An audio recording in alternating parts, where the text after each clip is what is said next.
Entonces, el mensaje de hoy se titula Modelos de gracia en nuestro servicio. ¿Estamos siendo verdaderamente modelos de gracia en nuestro servicio? Este mensaje está dedicado a todos los que ejercemos algún tipo de ministerio. Claro, esto que acabo de decir puede llevar a muchos de vosotros a tener ganas de levantaros y iros. Bueno, yo no estoy incluido ahí. ¿Yo ministerio? ¿Pastor? Yo no soy pastor, yo no soy predicador, yo no soy evangelista, ni soy un misionero. Yo no sirvo ni siquiera en ninguna área de la iglesia. Permíteme aclarar a lo que me estoy refiriendo cuando digo a todos los que están en el ministerio. La palabra ministerio significa servicio. ¿Qué significa? Y todos y cada uno de nosotros tenemos un ministerio. Entonces, cuando hablamos de ministerio, estoy incluyendo a cualquiera que haga algo de manera sistemática para servir a cualquier otra persona. Así que esto es un llamado para todos, porque todos estamos llamados a servir. ¿Cuál es el primer lugar donde tenemos que servir? En nuestra familia. Tú estás llamado a servir a tu esposo, Belén. Miguel, tú estás llamado a servir a tu esposa, a tus hijos. Marcos, tú estás llamado a servir a tus padres. Aarón, Ruth, tú también. Todos estamos llamados a servir en la familia. También estamos llamados a servir en nuestras áreas de trabajo, donde nos desempeñamos profesionalmente. Y por supuesto, estamos llamados a servir dentro de la iglesia. Todos estamos llamados al ministerio, a servir. Sea lo que sea que hagamos, esta palabra que hoy te voy a ministrar es para todos y cada uno de nosotros. Y quiero empezar formulando dos preguntas. La primera de ellas, y que todos tenemos que contestar esta mañana, es ¿cómo está tu corazón cuando sirves? ¿Cómo está tu corazón cuando sirves? Es una pregunta para llevarnos a una autorreflexión en aquello que tú estás sirviendo al Señor. ¿Cómo está tu corazón? Dice Mateo 23, del 18 al 19. Fijaos en lo que dice aquí nuestro Señor Jesús. Y dicen que jurar por el altar no impone una obligación. Está hablando del sistema religioso, los fariseos. Pero jurar por las ofrendas que están sobre el altar sí la impone. ¡Qué ciegos son! Pues ¿qué es más importante, dice Jesús? ¿La ofrenda sobre el altar o el altar que hace que la ofrenda sea sagrada? Como dice la Reina Valera, y son palabras de Jesús, Él nos dice que el altar es lo que santifica la ofrenda. ¿Sabes que nuestro servicio es una ofrenda a Dios? ¿Sabes que nuestro servicio, aunque bendice a las personas que nos rodean, en última instancia es una ofrenda para Dios? O sea, que nuestro ministerio es una ofrenda para Dios. Es una ofrenda que tú pones en el altar. Pero fíjate que aquí Jesús nos está diciendo que lo importante quizá no sea la ofrenda, sino el altar. Porque es el altar lo que santifica la ofrenda. Esto es interesante, ¿verdad? O sea, mi servicio a Dios es una ofrenda para Él, pero esta ofrenda no sirve de nada si el altar no está bien. O sea, imagínate que hay una persona que, vamos a poner en términos económicos, alguien que trae 500 euros de ofrenda. Pero resulta que lo trae con una motivación insana, con su corazón mal, a regañadientes. No sirve de nada. Imagínate que uno trae 2 euros o 1 euro, pero lo trae con un corazón limpio, queriendo agradar a Dios. Y tú podrás pensar, wow, la ofrenda de 500 es más que la de 1 euro, ¿verdad? Pues la de 500 no sirve y la del euro sí. Igual con todo lo que hagamos, tú te puedes hinchar a hacer lo que quieras hacer, hincharte a venir a reuniones, hincharte a acompañar al pastor a ir a no sé dónde. Todo eso está muy bien, pero lo importante es con el corazón que lo haces. Nos podemos hinchar a hacer un montón de obras benéficas, pero lo importante es nuestro corazón, porque el altar representa mi corazón. Caín, mira lo que dice Génesis 4, 3, 5. Es interesante, dice, aconteció andando el tiempo que Caín trajo del fruto de la tierra una ofrenda. ¿Qué trajo Caín? Una ofrenda al Señor.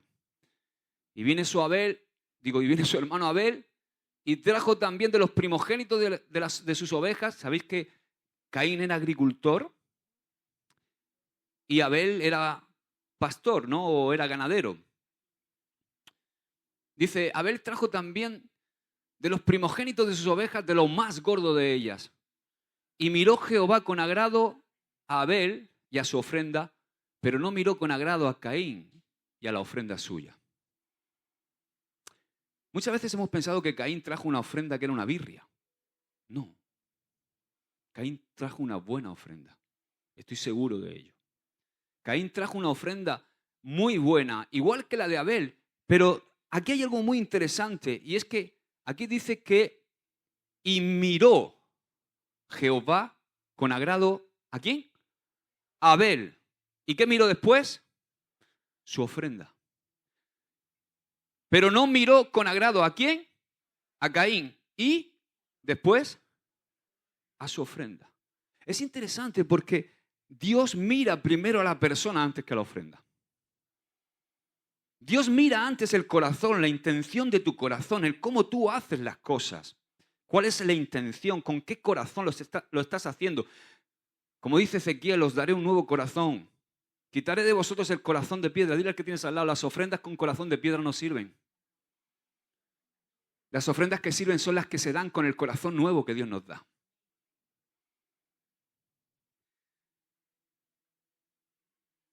Dice 1 Corintios 13, 1, 3. Si yo hablase lenguas humanas y angélicas y no tengo amor, vengo a ser como metal que resuena o címbalo que retiñe. Si tuviese profecía y entendiese todos los misterios y toda la ciencia, y si me hinchase a servir a todo el mundo y hacer todo lo que yo quiera, y tuviera la fe que trasladase los montes y no tengo amor, nada soy. Y si repartiese todos mis bienes para dar de comer a los pobres, y si incluso entregase mi vida para que esa provisión llegara a los pobres y a los demás, y no tengo amor, de nada me sirve. Mi ofrenda, si mi corazón está bien, operando en el amor de Dios, no sirve. Y el amor de Dios es un fruto del Espíritu. O sea, ¿a qué conclusión llego? Que si yo no sirvo a Dios en el Espíritu, no sirve de nada. Si sirvo en mi carne, en mi viejo hombre, no sirve de nada. Caín fue el primer quemado de la vida. Y hoy día, por desgracia, dentro de la iglesia, también hay muchos sirviendo quemados en su carne, en sus fuerzas, en lugar de servir en el Espíritu. Claro, para que haya vida espiritual hay que alimentar al Espíritu. Si estás siempre alimentando tu carne, ¿cómo alimentas tu carne? Pues con tus pensamientos, con tus cabezonerías, con tus historias, con tus rollos, estando con la gente que no tienes que estar, estando siempre dándole... Yo, si le doy lugar a mi carne...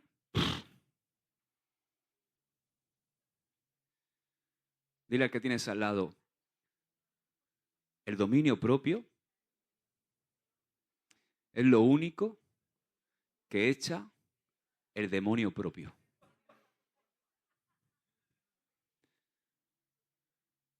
Pero todos tenemos el demonio propio también. Yo cuando oigo a mi mujer, nene, ¿has visto cómo está esto? ¿Has visto cómo está esto? Y llega un momento que ella sabe, ella me conoce. Sabe cómo me enciendo. El otro día me tuvo que agarrar porque iba a tomar el teléfono y dice, no, que eres pastor. Digo, pues no me enciendas. Porque también soy hombre. Y me molesta mucho que le falten el respeto a mi mujer. Como hombre. Y cuando yo estaba en el mundo le partía la boca a quien le faltaba el respeto a mi mujer. Era él o yo. Pero ahora tengo que tener, no demonio propio. Tengo que tener dominio propio. Y tener misericordia y compasión. Hay cosas que yo no soporto y son la mala educación, no las soporto. Entonces, hay una segunda pregunta. Esta es la primera, ¿no? ¿Cómo está tu corazón cuando sirves a Dios? Porque el corazón es lo que santifica mi ofrenda. Amén. ¿Cómo tenemos que servir al Señor? En el Espíritu. ¿Y cómo servimos en el Espíritu? Haciendo crecer el nuevo hombre en nosotros. Si eres una persona que no practica la oración, que no busca a Dios, que no se alimenta de su palabra, que no arde en su corazón la pasión por estar a los pies de Cristo, es muy difícil que crezca espiritualmente. Y es fácil ser totalmente absorbido por este mundo que va a 1000 por hora y cuando te vienes a dar cuenta estás en una espiral y llevas años sirviendo al Señor y estás quemado y dices tú, ¿por qué estoy haciendo esto? Ahora, la segunda pregunta que quiero haceros después de cómo está tu corazón cuando sirves es, ¿eres un servidor, un ministro, una ministra, una sierva que modela gracia en tu servicio? Esta segunda pregunta la puedo hacer de varias maneras. Por ejemplo, cuando sirves al Señor, ¿expresas gracia? ¿Le das a las personas a las que estás sirviendo libertad para que sean ellos mismos? En tu ministerio, en tu servicio, intentas manipular con indirectas, con sarcasmo, intentas controlar la libertad de los demás, ¿verdad? Que muchas veces es como que cuando el Señor tenemos tanto celo por lo que Dios nos ha encomendado en nuestra área de servicio que parece que todo el mundo tiene que estar centrado pero en todo lo que haces y no es así. Cada uno tiene su llamado. Y cuando a mí me viene y me echa una mano, gloria a Dios. Nuestro espíritu tiene que ser dar gracias por los que están, no refunfuñar por los que no están. Porque eso es carne y sangre. Cuando la gente está a tu lado, ¿cómo se siente la gente? ¿Se siente intimidada o se siente libre? Cuando sirves, ¿estás pendiente de lo que hacen o dejan de hacer los demás? ¿Con una actitud crítica? Yo oigo algunas ideas que digo, guau, ¿de dónde sale esa idea? ¿Cómo está el corazón? Las personas que están bajo la influencia de tu servicio son personas que pueden ser espontáneas contigo, que son creativas, que están llenas de gozo, o son gente que tiene miedo. ¿Animas y das seguridad a aquellos a quienes sirves? Todo esto es hora de que meditemos y que reflexionemos en estas cosas, porque esto no solamente es de los que estamos en liderazgo en la iglesia, esto es que tú estás liderando en tu hogar. La pregunta es, todas estas preguntas te las tienes que hacer. Oye, yo a mi hijo, yo a mi esposa, en mi hogar, con mis compañeros de trabajo. El trabajo es un área muy importante. Como tú eres en tu trabajo, refleja mucho cómo está tu corazón. Entonces, es hora de meditar y de reflexionar el primero yo. Es hora de mirar la verdad de frente. ¿Estoy siendo verdaderamente un ejemplo de gracia y estoy otorgando gracia a otros en mi servicio? ¿Mi servicio es obra de mi propio ego, de mis propias fuerzas o es obra del Espíritu? ¿Estoy dependiendo de mi propio carisma? ¿Tengo quizá a menudo en mi servicio una doble intención? ¿Qué motivación hay en mi corazón? ¿Estoy buscando quizá mejorar mi propia imagen ante los demás más que ninguna otra cosa? ¿O puedo decir honestamente que lo que hago está dirigido y sostenido por el Espíritu Santo? ¿Mi ministerio despierta gracia? Y quiero que veamos un poderoso mensaje de dos profetas. Dos profetas que estuvieron dirigidos por el Espíritu Santo y que tenían el mismo anhelo y que amaban al Señor con todas sus fuerzas, pero son dos profetas que representan dos modelos de servicio, dos modelos de ministerio. Y yo quiero que hoy reflexionemos qué ministerio queremos aquí. Porque esto nos va a ayudar a apreciar el valor que tiene ser un siervo, un ministro de gracia. Quiero presentarte a un hombre no muy conocido en la Biblia, aunque para los que lo estudiamos, por supuesto que sí, para los que estudiamos la Biblia. Fue un profeta que vivió y escribió en los lejanos tiempos del Antiguo Testamento. Su nombre es Zacarías. Su libro está justo, es el penúltimo del Antiguo Testamento, justo antes de Malaquías, que es el último libro del Antiguo Testamento. Es fácil de encontrar, Zacarías, ¿a que sí? Porque casi el último con la Z, ¿no? No, broma. No sé si estás familiarizado con este poderoso profeta. Y voy a darte un poco de información antes de hablar de él sobre su trasfondo histórico, el contexto donde él estaba, para que podamos apreciar cómo se vincula con las preguntas que acabo de hacer al principio. Vamos a ver el trasfondo histórico. Cuando aparece la figura de Zacarías, Jerusalén estaba en ruinas. El muro que la protegía había sido derribado y no era más que un montón de escombros Jerusalén, un montón de rocas y piedras por todos lados. Las casas de los hebreos habían sido quemadas, arrasadas décadas atrás. Y lo que era igualmente trágico, quizá lo más trágico de todo, el templo del Señor yacía en ruinas. Dile al que tienes al lado, el templo simboliza mi corazón. El pueblo elegido por Dios estaba cautivo, ¿dónde? A ver, alguien que haya leído algo de la Biblia. ¿Dónde estaba cautivo el pueblo? En Babilonia. Después de 70 años, ¿sabéis lo que pasó? Después de estar el pueblo 70 años cautivo en Babilonia, algunos comenzaron a regresar por mandato del rey Ciro a Jerusalén. Comenzaron a regresar a su amada ciudad, comenzaron a regresar a la amada Sión. Un grupo regresó al principio con Nehemías como líder. ¿Y qué es lo que reconstruyeron con Nehemías? Edificaron la muralla que protegía la ciudad. Esto fue una tarea dura, ardua. Cuando lees el libro de Nehemías ves todas las oposiciones que tuvieron. Muchos que habían regresado antes y que habían reedificado el muro, en este momento de Zacarías estaban más interesados en construir sus propias casas que levantar el muro, porque el muro había sido levantado, entonces se dedicaron a artesonar, dice el bueno de Ageo, sus casas. Pero gracias a la perseverancia de Nehemías y a la cooperación del pueblo, se terminó finalmente la construcción de la muralla. Mientras tanto, el templo estaba ¿cómo? No estaba en ruinas. Con Nehemías echaron una cosa muy importante. Echaron los cimientos. Pero ahí se quedó la tarea. Ahí se quedó prácticamente abandonado el templo. ¿Qué significa el templo? Ahí se quedó el templo abandonado durante 18 años. A nadie le parecía interesar que el templo siguiera siendo construido. Después de completar el muro, di conmigo, el muro significa protección. ¿Cuántos se sienten protegidos porque han sido salvados por Jesucristo? Pero no te puedes quedar solo con el muro. Hay 3 cosas importantes que Dios quiere que edifiquemos dentro del muro que significa la salvación de Cristo. Una de ellas es mi corazón para poder servirle. Dice la palabra que somos templo del Espíritu Santo.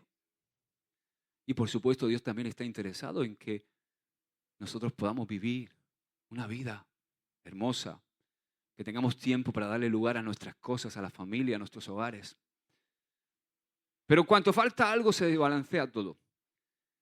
Entonces, después de completar el muro, los sinvergüenzas de los judíos, no nosotros, que nosotros somos muy buenos, en cuanto se sintieron seguros, dijeron, el templo, ¿qué va? Vamos a nuestro barrio a terminar de construir nuestras propias casas.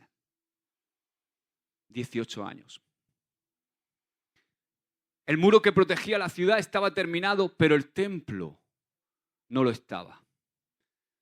Entonces, esa necesidad se transformó en una carga, en la carga ministerial, en la carga de su ministerio como profeta, en la carga de Ageo. Dí conmigo, Ageo. Ninguno de los profetas que escribió en las Escrituras tuvo un interés tan específico como el de Ageo. Todo el interés de Ageo era que el pueblo volviera a reedificar el templo. Y en su ministerio él... Hola. Esta se vino de Murcia con nosotros hoy. Había una allí en el estudio. Resulta que Ageo se presenta al pueblo como profeta con palabras fuertes, a veces severas, punzantes, directas. Di conmigo, esa es una clase de ministerio. Con palabras agudas y exhortaciones directas, incluso comentarios sarcásticos. Ageo proclamó que el templo de Dios necesitaba atención inmediata. Y fue directo. Kyle Yates, comentarista bíblico, dice algo muy interesante. Dice, Ageo envió sus flechas, las arrojó con sarcasmo, las envió directo al blanco. Su misión era recoger las aguas dispersas del orgullo nacional y encender la llama nuevamente. Y fue un hombre poderoso, lleno del Espíritu Santo. Un gran profeta de Dios, que puedes leer su libro, es extraordinario. Y esta descripción que hace Kyle Yates es una buena descripción de Ageo. Pero el hecho es que la gente solo soporta este tipo de predicación, este tipo de administración durante un tiempo. ¿Por qué? Porque de repente, cuando estamos en un ministerio bajo este tipo de práctica, o incluso en nuestro servicio practicamos este tipo de servicio, la gente se vuelve apática. Esas palabras directas, esas advertencias, esas órdenes y el sarcasmo pierden efectividad porque la indiferencia empieza a reinar y empieza a aparecer la apatía. ¿Sabes por qué? Porque ese tipo de ministerio es para la gente inmadura. Porque el ministerio de la gracia es para gente madura.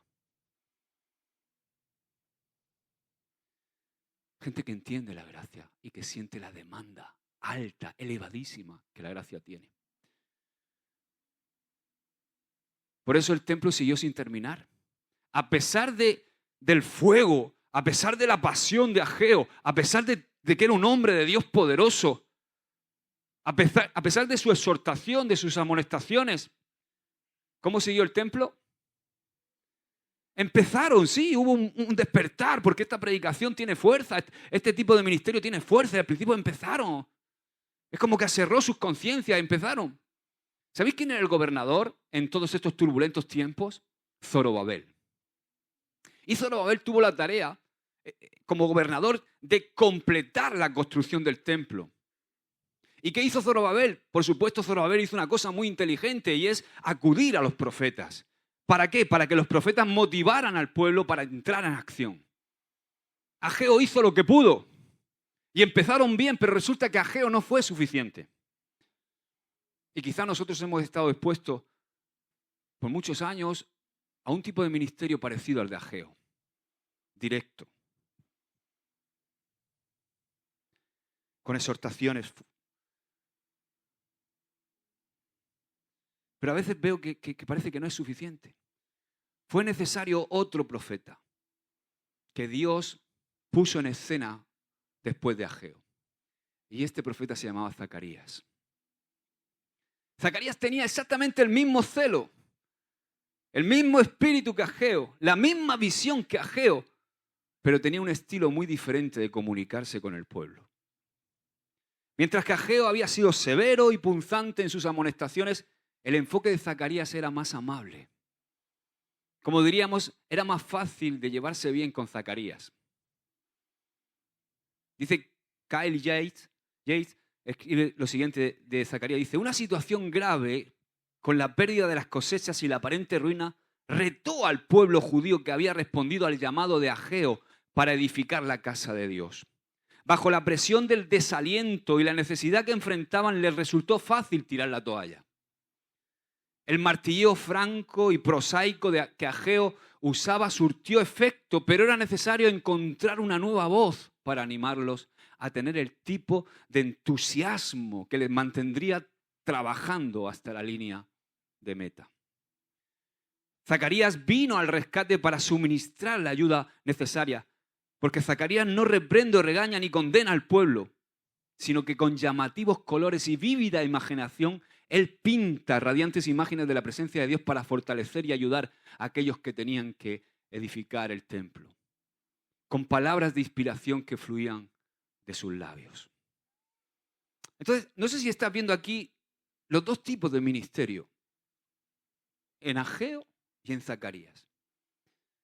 Y sabes, nosotros tenemos que decidir qué tipo de ministerio queremos. ¿Somos de la gente que va con látigo o que hemos entendido la gracia?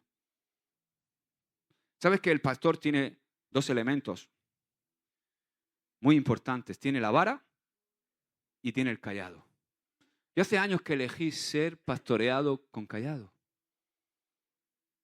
Lo prefiero a la vara. ¿Y sabéis cómo me he dado cuenta que tengo menos vara en mi vida? Cuando vivo en el Espíritu. Porque cuando intento servir a Dios en la carne, estoy siempre como si me hubieran pegado una paliza. Porque Dios empieza, Josué, no, Josué, no. Es horrible.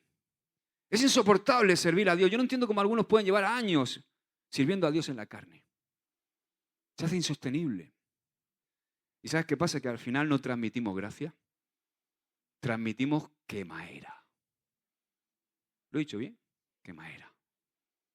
Entonces, el libro de Zacarías es un libro de visiones impactantes, llenas de color. Por momentos hasta parece místico. Hubo ocasiones en que ni siquiera el profeta entendía lo que Dios le estaba mostrando. Mira lo que dice, por ejemplo, en Zacarías 4:1-3. Entonces el ángel que hablaba conmigo volvió y me despertó como a un hombre que es despertado de su sueño. Y me dijo, ¿qué ves? Y respondí, he aquí veo un candelabro todo de oro con su depósito en la parte superior y sus 7 lámparas encima de él con 7 tubos para cada una de las lámparas que tiene encima. Y junto a él 2 olivos, uno a la derecha del depósito y el otro a la izquierda. O sea, comienza el capítulo, el ángel está hablándole a Zacarías respecto a la visión de un candelabro de oro. Este candelabro tiene un depósito encima y 7 lámparas con 7 tubos. Y después de ver los 2 árboles de olivo, uno a la derecha y otro a la izquierda, Zacarías se pregunta, ¿qué es esto? De hecho, en el versículo 4 dice, ¿qué es esto, Señor mío? Y el ángel le pregunta, ¿no sabes lo que es esto? No, Señor mío, no lo sé. O sea, había visto la revelación del Señor, pero Zacarías no sabía su significado, no conocía su interpretación. Aquí llegamos a un pasaje muy interesante de las Escrituras porque no nos quedamos a la merced de que un comentarista bíblico o un erudito bíblico nos diga lo que esto significa, sino que de la propia boca del ángel obtenemos la respuesta. O sea, el que revela la visión ahora la interpreta para el profeta y también para cada uno de nosotros. El mensaje del ángel es un mensaje que iba dirigido a Zorobabel, el gobernador. ¿Cuál era la meta de Zorobabel? ¿Terminar qué? El templo. Esa era la meta de Zorobabel. Y sabes, este era un momento de la historia donde Zorobabel quizá había perdido la esperanza. Es como que se había ido cansando al ver que el proyecto de construcción, pese a la exhortación de Ageo, pese a que estaba comenzando Zacarías su ministerio, había quedado abandonado todo el proyecto. Imagino que le parecía que nunca se iba a poder terminar. Te confieso que a veces yo me siento así. Por eso el ángel le da palabras de esperanza. ¿Cuántos quieren palabras de esperanza? Le da palabras de esperanza a Zorobabel. Y dice el versículo 6 y 7, dice, continuó el ángel y me dijo, Esta es la palabra del Señor. ¿A quién? A Zorobabel. No por el poder ni por la fuerza, no con ejército ni con fuerza, sino por mi espíritu, dice el Señor de los ejércitos. ¿Qué eres tú, oh gran monte, ante Zorobabel? Te convertirás en llanura y él sacará la piedra clave entre aclamaciones de gracia, gracia a ella. ¿Qué dice al final? Gracia, gracia a ella. Yo creo que tratemos de entender lo que está diciendo. El monte representa la enorme cantidad de obstáculos que vamos a enfrentar cuando tenemos que servir al Señor. ¿Quién dijo que era sencillo o que era fácil?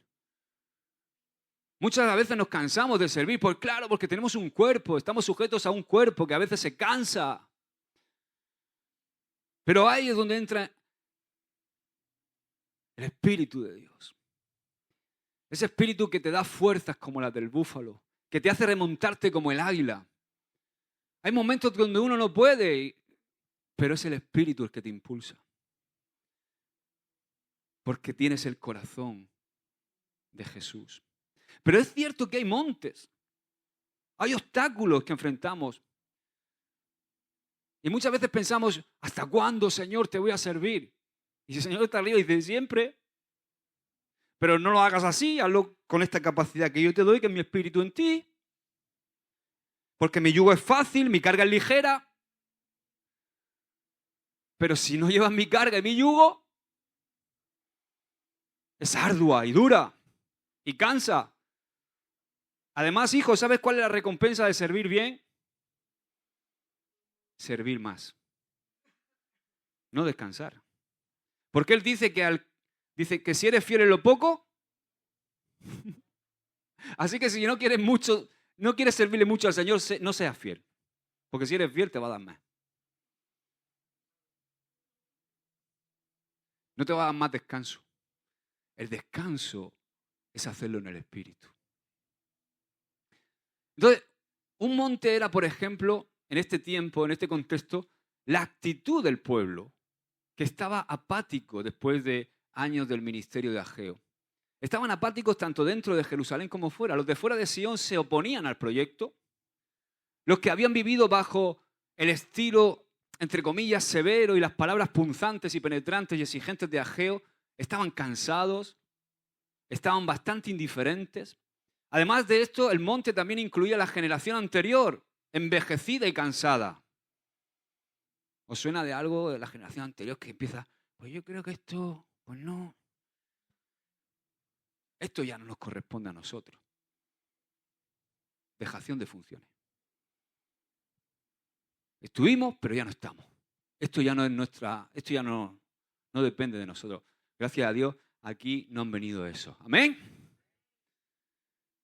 Entonces el gobernador Zorobabel está atrapado en medio de todo esto, de este mare magnum, con un templo a medio construir, y en esa situación deprimente, de repente emerge el mensaje de Dios que promete que el monte se va a transformar en una llanura, que el problema va a desaparecer. Son buenas noticias, y yo lo creo, el problema va a desaparecer. Todos los obstáculos que vamos a tener en nuestro ministerio para servirle al Señor en esta casa espiritual van a ser quitados en el nombre de Jesús. Son buenas noticias. Este es el mensaje que el Señor trae hoy para nosotros. Son buenas noticias. Es una exhortación, es un ánimo, pero son buenas noticias. Es un ánimo a que continuemos, a que vivamos en el Espíritu, a que le sirvamos porque vamos a ver su gloria. Esto no es para entristecerme, porque yo me puse triste cuando el Señor empezó a hablarme todo esto, pero me dijo, hijo, no te entristezcas. Toma ánimo. No dejes de predicar de la gracia. No desistas. Te dije que corrías un riesgo. Pero la gente lo va a entender porque este es el modelo que yo quiero. Yo quiero que la gente me sirva porque me ama, no porque me tiene miedo. Quiero que entiendan lo que hice por ellos en la cruz del Calvario. Quiero que comprendan la vida que les he dado. Porque solo si lo entienden pueden vivir y servirme con el corazón que yo quiero que me sirvan. Un corazón limpio, un altar limpio que va a santificar todo lo que hagan. Y va a subir como una ofrenda de olor grato a mi presencia. Y yo voy a derramar mi bendición sobre águilas.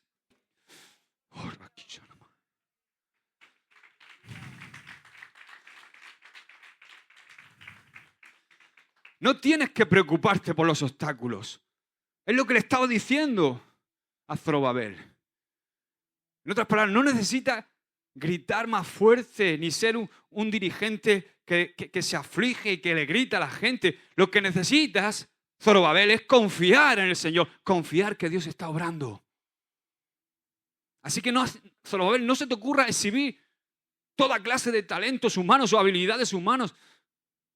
Recuerda, Zorobabel, que no es con ejército ni con fuerza, es con mi espíritu. Aleluya. O sea, la responsabilidad básica de terminar el templo, de edificar lo que Dios quiere que edifiquemos en este ministerio, no es mía ni de ti, porque todos podemos significar la figura de Zorobabel. No es nuestra, es del Espíritu de Dios. Pero nosotros nos tenemos que dejar guiar por el Espíritu de Dios. Es el Espíritu de Dios el que tiene que impulsarnos, el que tiene que mover al pueblo. A mí me intrigan esas palabras, ejército y fuerza, del versículo 6. Son términos que describen el esfuerzo humano. Es un término que describe la fuerza de la carne, del viejo hombre.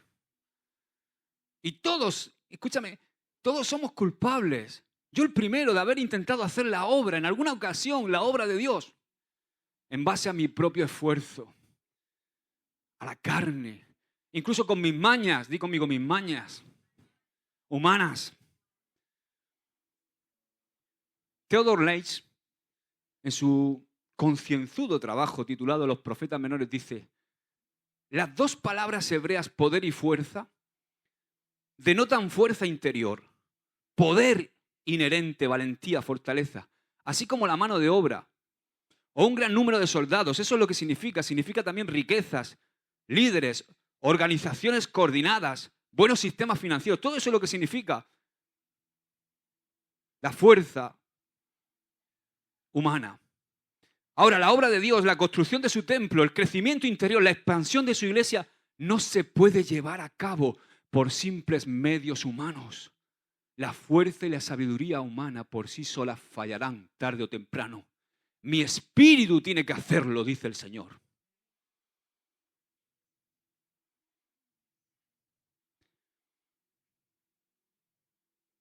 Hay dos maneras de servir a Dios.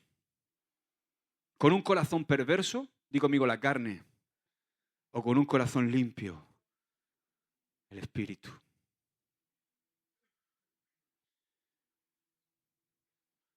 ¿Qué es lo que santifica la ofrenda? Mi corazón.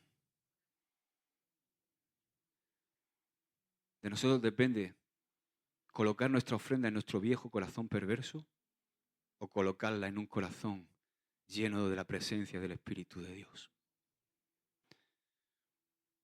Esto es un mensaje para cada uno de los servidores, para cada uno de nosotros, hoy. La sabiduría humana y los esfuerzos carnales por sí solos van a fallar tarde o temprano. La obra de Dios no se puede hacer con el poder humano, no se puede hacer en la carne. La obra de Dios, la que se hace para su gloria, debe ser cumplida por siervos que lo hacen en el Espíritu.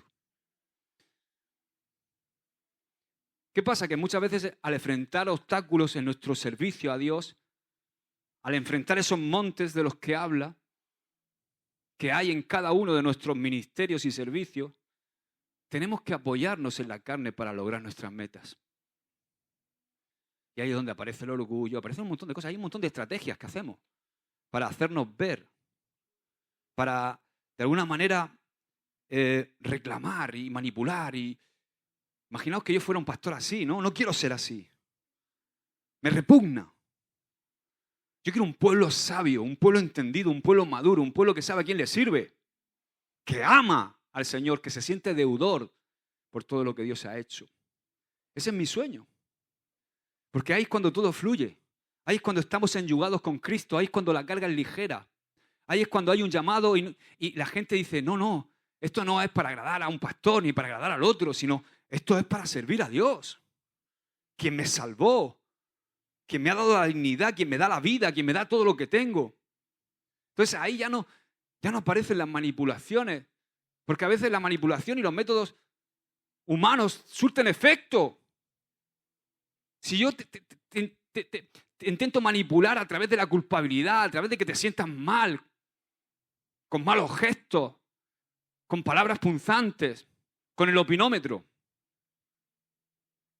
todo eso es incorrecto, porque eso es carne y sangre. Y Dios dice que es con su espíritu. Todo eso no es más que un despliegue de fortaleza humana y se va a volver en nuestra contra. ¿Por qué? ¿Y sabes por qué tenemos esta tendencia en apoyarnos en nuestras propias fuerzas, muchas veces en nuestro propio carisma, en nuestra propia manera de hacer las cosas? Porque muchas veces el poder humano obtiene resultados.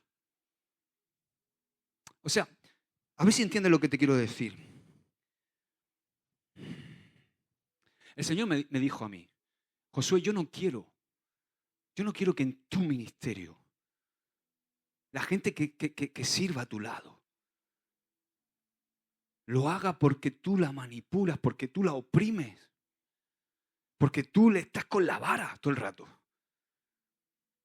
Yo quiero, Josué, que tú manifiestes tanto mi gracia, que la gente se enamore de mí, que la gente me ame, que la gente conozca y entienda por qué me sirven y para qué me sirven.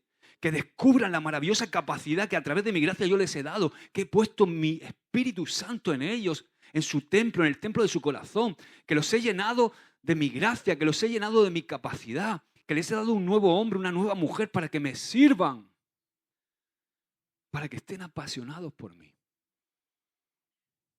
Pero claro, la capacidad humana, uno siempre tiende a decir, ¡guau! Voy a sacar la vara. ¿Por qué? Porque a veces obtiene resultados rápidos. Un despliegue de fuerza, manipulación. Logran que se hagan las cosas y que la gente se implique, que trabajen con esfuerzo. Pero ¿sabes qué? Tarde o temprano pasa como pasó con el pueblo de Israel, que con Ageo comenzaron. Y puede que haya resultado a corto plazo. Y eso, a veces, cuidado, porque como vemos que hay resultado, creemos que estamos bien. Pero hay un gran problema en este modelo de servicio. Habrá un vacío y una insatisfacción. Si yo te sirvo así, como pastor, al final acabo quemado. Y cualquiera que estéis sirviendo, en cualquier área que estéis sirviendo, si servís así, vais a acabar quemado. Quemado a tal punto que el que se acerque a ti sale ardiendo. Achicharrado. Se va a convertir en un esfuerzo inútil.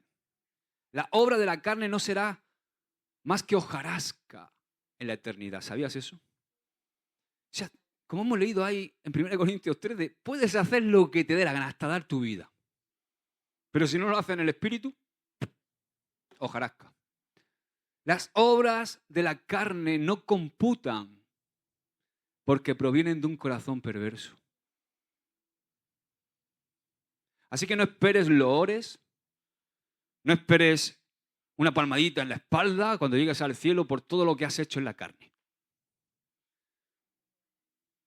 Porque solo computa lo que haces en el Espíritu. ¿No te parece una desgracia? Yo digo, Señor, madre mía, qué desgracia, que esté toda la vida sirviéndote y te esté sirviendo en la carne. Y que cuando llegue al cielo diga, ¿has visto todo lo que he hecho, Señor? No. No he visto nada, porque dice que solo asciende al cielo lo que bajó del cielo. ¿Y qué es lo que bajó? Su Espíritu Santo. ¿Para qué? Para llenar tu corazón. Aleluya. Entonces, es Él mismo, Dios, quien se provee la ofrenda a través de corazones que han sido renovados. ¿Te das cuenta que todo lo hace Dios? ¿Cómo no voy a vivir para Él? Escúchame, y te digo esto llorando en mi corazón. ¿Sabes por qué? Porque yo soy el primero que he hecho muchas cosas, pero no lo he hecho con el corazón correcto. Lo he hecho en mi fuerza. Pero cuando descubres la capacidad que Él te ha dado con su gracia, cuando tú acudes a la fuente que te llena cada día, cuando acudes a su presencia y humildemente le dices, Señor, hazlo tú, yo no puedo. Lléname de tu espíritu, dame tu fuerza. Quiero que en mi ministerio yo pueda reflejar tu gracia. No quiero hacerlo en mis fuerzas, porque sé que mis fuerzas tienen un límite. pero sé que para ti no hay nada imposible. A que Dios tiene una mejor idea. Dice en el versículo 7, Él le promete al gobernador que Dios, por su poder, iba a remover todos los obstáculos. Y en lugar de ser tú, Zorobabel, el que reciba la gloria por lo que haces, voy a ser yo quien reciba la gloria. Fíjate que termina porque el toque final que corona la obra es por, ¿qué decía el teléfono? Por gracia, digo el teléfono. He visto el teléfono, digo, ¿qué decía el teléfono? ¿Qué decía el versículo? Por gracia, por gracia. O sea, este templo, la obra que el Señor quiere hacer en medio nuestro, escuchadme, hermanos, es por gracia. Es por la gracia poderosa de Dios. Este templo va a ser levantado solo por la gracia de Dios. Me gusta mucho la paráfrasis que hace la Biblia al día de este texto del versículo 7. Dice, por lo tanto, ninguna montaña por alta que sea podrá estorbar a Zorobabel, porque delante de él se allanará. Zorobabel terminará la edificación del templo con poderosos clamores de acción de gracias por la misericordia de Dios, declarando que todo fue hecho por gracia solamente. Amén.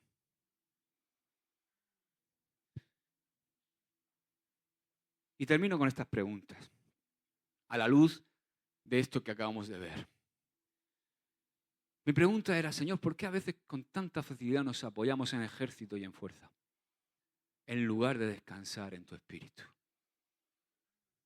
¿Qué es lo que hace que muchas veces volvamos una y otra vez al esfuerzo humano, a intentar servirte en la carne, a intentar implementar nuestras tretas, nuestras artimañas?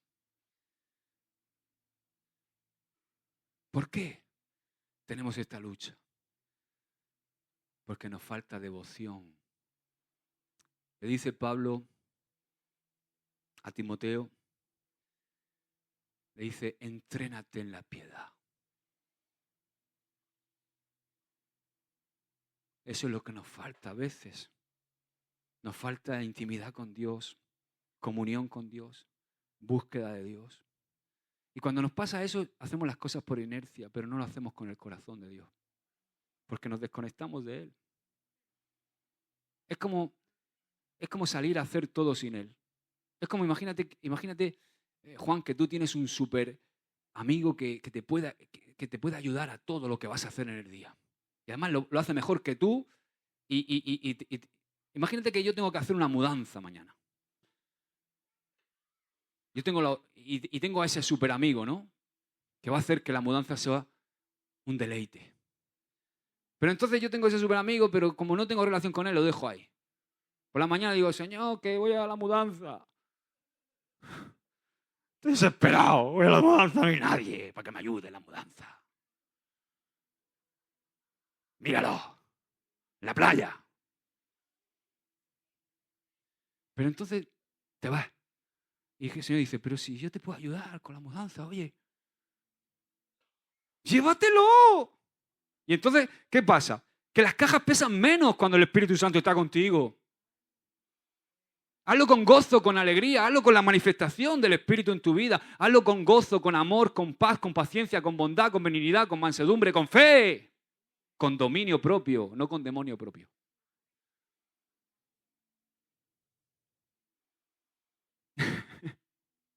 Entonces, ¿qué tipo de ministerio queremos? ¿Un estilo de ministerio y de vida cristiana por gracia y solo por gracia? ¿O el método Ageo? Cuidado con Ageo, porque Ageo fue un hombre de Dios tremendo. Quiero que entiendas el matiz que estoy expresando hoy. ¿Cuánto tiempo más vamos a seguir en nuestro característico servicio burnout? ¿Sabes lo que es el término burnout? Quemado. Ese que va corriendo y con ansiedad a todos lados. Es como si yo esta tarde me fuera a Huércal. Señor, no puedo más, ya me acosté a las 4. El viernes a las 4 también. Prediqué el viernes a los jóvenes. Tengo que predicar esta mañana. esta tarde en Huerca. En la radio. Pero ¿sabes qué pasa? Que yo esta mañana no sabía ni qué iba a predicar. De hecho, le he dicho a Juan que se prepare. Pero no es en nuestras fuerzas. No es con nuestra capacidad. Es en el Espíritu. Entonces, esta es la advertencia, ¿no? A todos los que estamos involucrados en el ministerio. Cada proyecto que emprendamos puede ser realizado a nuestra manera o a la manera de Dios. La fuente de nuestra manera, nuestra forma, a veces tiene su lógica. Incluso puede ser a veces efectiva. Algunas veces hasta produce resultados. En un primer momento puede que ni siquiera veamos la diferencia de hacerlo en la carne y en el espíritu. Un ministerio que se basa en la energía de la carne inicialmente parece igual que un ministerio que se basa en la energía del espíritu.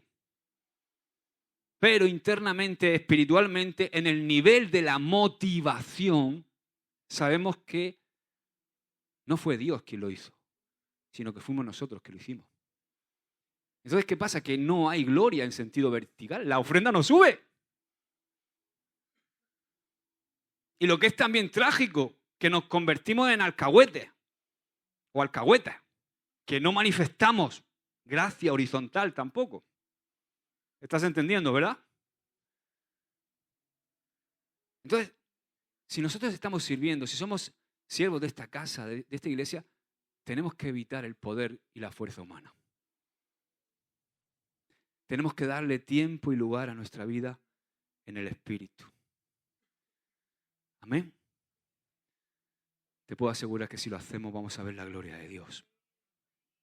No seamos siervos, servidores sin gracia. Amén. Voy a terminar con esto, porque yo dije, Señor, fíjate que la semana pasada cayó en mis manos un libro que se llama Conferencias a mis estudiantes. Os lo voy a pasar. Es buenísimo. Este es Spurgeon. ¿Conocéis a Charles Spurgeon? Este libro se escribió hace más de 130 años. Yo digo, Señor, wow, qué tremendo. O sea, Spurgeon parece que sentía algo de lo que yo digo. Dice lo siguiente Spurgeon. Lo titula El pastor sin gracia. Pero ahí podemos poner, entre comillas, el siervo, el servidor, el que sirve al Señor sin gracia. ¿No? ¿Vale? Vamos a poner mi nombre, el Josué sin gracia. Y tú pones el tuyo, ¿vale? Dice, un pastor sin gracia es semejante a un hombre ciego elegido para dar clases de óptica, filosofando sobre la luz y la visión, disertando sobre ese asunto y tratando de ayudar a los demás a distinguir las delicadas sombras y los matices de los colores del prisma, estando él sumergido en la más profunda oscuridad. Un pastor sin gracia, un siervo sin gracia, una sierva sin gracia, es un mudo nombrado profesor de canto. Dice, es un sordo a quien se pide que juzgue sobre sinfonías y armonías. Es como un topo que pretende enseñar a los aguiluchos a volar. Es como un don nadie elegido para presidir sobre los ángeles. Y más aún, cuando a un siervo le falta gracia, todos los resultados positivos y perdurables que pudiera haber tenido en su ministerio serán débiles y escasos en comparación con lo que se podría haber esperado si lo hubiera hecho en el Espíritu. ¡Wow!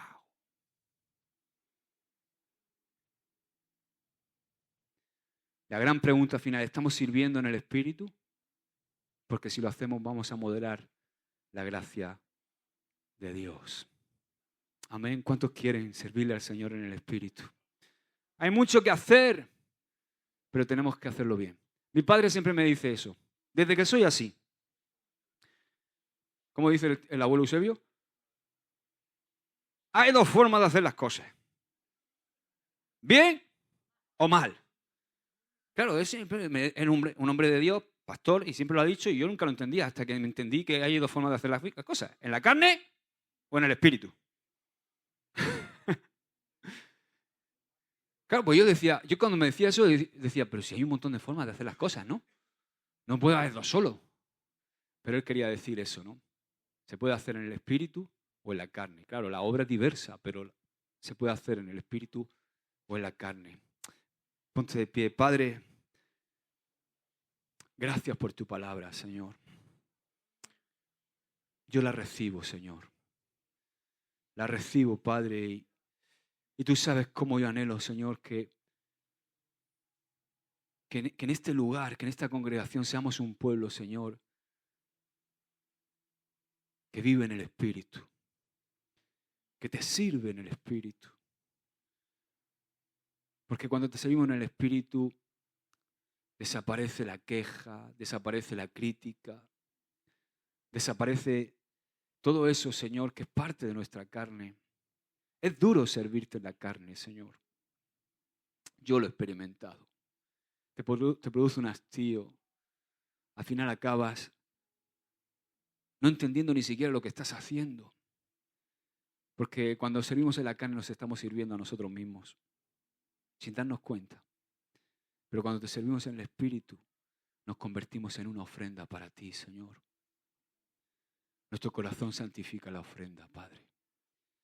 Por eso queremos servirte con el corazón nuevo que nos prometió Ezequiel. Ese que tú has puesto en cada uno de nosotros cuando nacimos de nuevo, Señor. Queremos servirte en el Espíritu. Así lo hizo Jesús, nuestro ejemplo máximo. Y esa es nuestra meta, Señor. Te pedimos perdón, Señor, porque fallamos. Nadie está libre de esto que yo he compartido, Señor. Todos te hemos servido en algún momento desde nuestra capacidad humana. Enséñanos, Espíritu Santo. Queremos aprender. Aquí yo veo por mi espíritu que hay corazones que han recibido la palabra y que quieren más, que quieren aprender. Que se sienten de una manera como diciendo, gracias, Señor, por este mensaje. Lo necesitaba, Padre. Y así nos lo ministra el Padre. El Padre no nos lo ministra como golpeándonos. Él nos dice, te he dado mi corazón, hijo mío, hija mía. Vas a descubrir la vida auténtica, la manera de disfrutar este peregrinaje por la tierra. Es mi espíritu, es con mi espíritu. Es con mi fuerza, es con mi impulso. Por eso Él nos dice, tomad este consejo, hijos míos, hijas mías, y vais a ver mi gloria en medio vuestro. Y todo obstáculo, todo monte va a ser allanado delante de vosotros, porque no hay nada que detenga mi espíritu. No hay nada que pueda detener mi obra.